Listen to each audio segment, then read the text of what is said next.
Wakanda represents something so strong that it made Everett K. and Captain America both choose allyship over patriotism and their duty to their own country. Let's start with Steve Rogers. He has two different stories of allyship with Wakanda. The first story comes from the 1998 run of Black Panther, issue number 30, by Christopher Priest and Norm Breyfogle. In this issue, T'Challa's on trial, and Steve Rogers stands to make testimony for him as a character witness. Steve then talks about his first encounter with the nation of Wakanda. It's back during World War II. Steve is unknowingly entering Wakanda, and he's greeted by T'Chaka, the king at the time. And T'Chaka squabbles up with Steve Rogers, and Steve Rogers is telling his troops, yo, do not shoot. Now, these troops, they are timid and shook, and Steve is telling them, yo, stand down. This is just an informal greeting. I'm pretty sure. I think. Just stand down. And they are squaring up with each other. And the troops are like, yo, Steve, are you sure? He's like, yo, I think if they wanted us dead, we'd already be dead. As the fight continues, Steve's like, yo, I'm not trying to kill you, and I don't think you want to kill me. So can we just talk? T'Chaka speaks in his language and then switches to English. And he's like, yeah, you're right. And a good job on telling your troops not to shoot because y'all would have been dead. And he then displays that he can speak French and all these other different languages as well. And just like Steve assumed, there was more to him than met the eye. Steve was really there to try and get them into the whole world war that was going on. And T'Chaka's like, that ain't got shit to do with us. And then Steve saying, well, I mean, it's a world at war, not just mine. T'Chaka lets Steve know, I follow the news, I know what's going on, I know where the Americans stand, I know what's happening. Steve then talks about a scout finding a strange metal, which we know is vibranium, and T'Chaka tells him, all right, give me one good reason I should trust you, just one.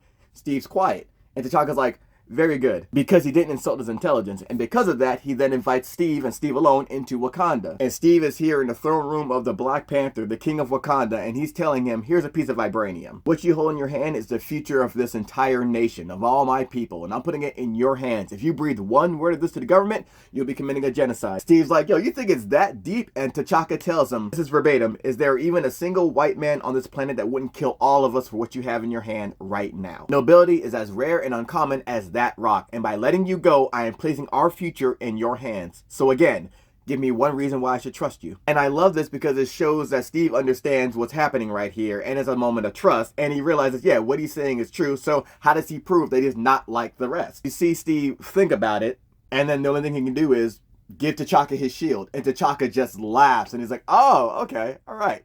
I see we're going to be good friends then. It might seem like an unfair trade, but it's a symbol and a gesture that he's giving to T'Chaka because he's Captain America, right? That's his shield. That's his first shield. And he's handing that over to T'Chaka to show, all right, yo, I'm rocking with you. It's a simple gesture, but it's a gesture of trust. What can I give you? All that I have is this, so I will give you this. And that shield represents America. It's supposed to be what he's representing, and he's handing it over to a foreign power. And after the trial, when Black Panther is cleared of all charges, he sees Steve Rogers, and Steve Rogers tells him, I would have came to your defense even if they didn't ask me. He tells T'Challa that he's the most noble man he knows, and T'Challa tells him, I'm just a reflection of my father, King T'Chaka, who you knew. And Steve tells him, I was compelled by duty not to reveal that, and I heard about you when you first debuted, and I wondered if there was a connection. And all these years later, I wonder if you knew. And T'Challa tells him, yeah, I knew. And he had a gift for Steve Rogers, and he reveals it's his original shield, the same one he gave his father, T'Chaka. And Steve looks at the shield, and he's like, and we are good friends, same as T'Chaka said to him, aren't we, T'Challa? As he's asking T'Challa, and T'Challa says, nah, we're brothers.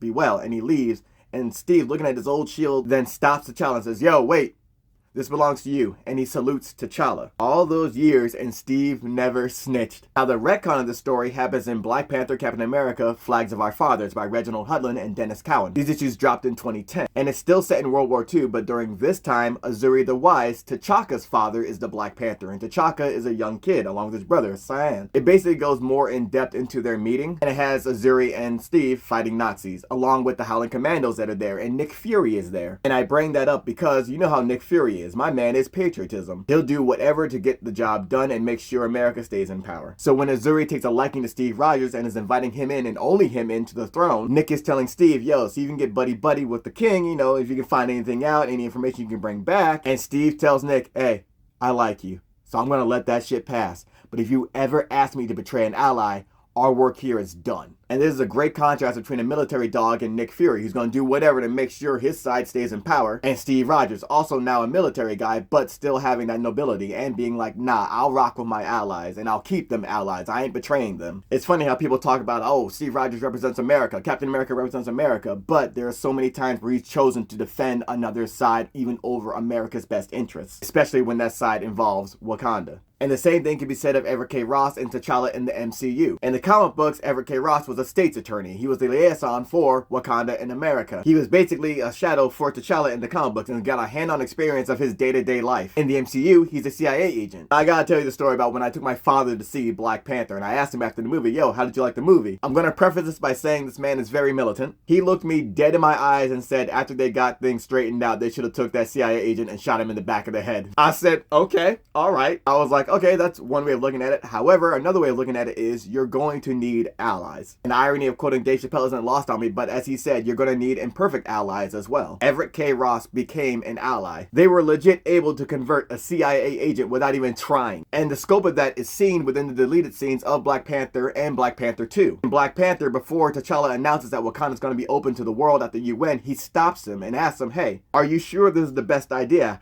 I don't think you should do it. Ross could have been an opportunist in that moment and tried to foster a bigger relationship between Wakanda and America. But the fact that he's like, don't do this, echoes the same sentiment that T'Chaka told Steve Rogers back in Black Panther number 30 in 1998. And when T'Challa tells him, I think it's time we stop hiding, he's like, oh, I knew you were going to say that. Well, I'll do my best to keep them off your back. That man offered himself up to be a fucking mole in the CIA for Wakanda. And to solidify the gesture, he speaks in also to T'Challa and the Doyo Malaje in trying to say good luck and thank you. And they're laughing at him because it was abysmal, the last part. And he's like, I practiced that. And I love this scene because we see T'Challa give him the correct pronunciation of thank you and then saying it again as if thanking him. And then in Black Panther 2, we see him tampering with evidence to getting the Kimoyo beads to try and hide the presence of Wakanda. Them meeting up with him and him being upset about the attack that happened where some of his boys got killed, but then finds out, oh, Wakanda didn't do that. And then in deleted scenes, he goes in with Kimoyo beads on him trying to tap a government computer. Like, this dude was out here doing dirt for Wakanda on American soil. And let's not forget, when he gets arrested for it, Wakanda comes to his aid. So not only did Wakanda have the aid of the symbol of America, but they also had the aid of a CIA operative as well. And these are two guys that have ties to the military and the government, and they choose allyship over patriotism because they know the difference and can admit when their side is messing up or is about to mess up. And a great thing about this allyship is that it doesn't come from like a whole white savior angle either. They told Steve, hey, don't say shit about what you saw here. He said, all right. And Ross didn't even have to be told a damn thing. He's like, hey, I got your fucking back. This was allyship done correctly, but it can always be better.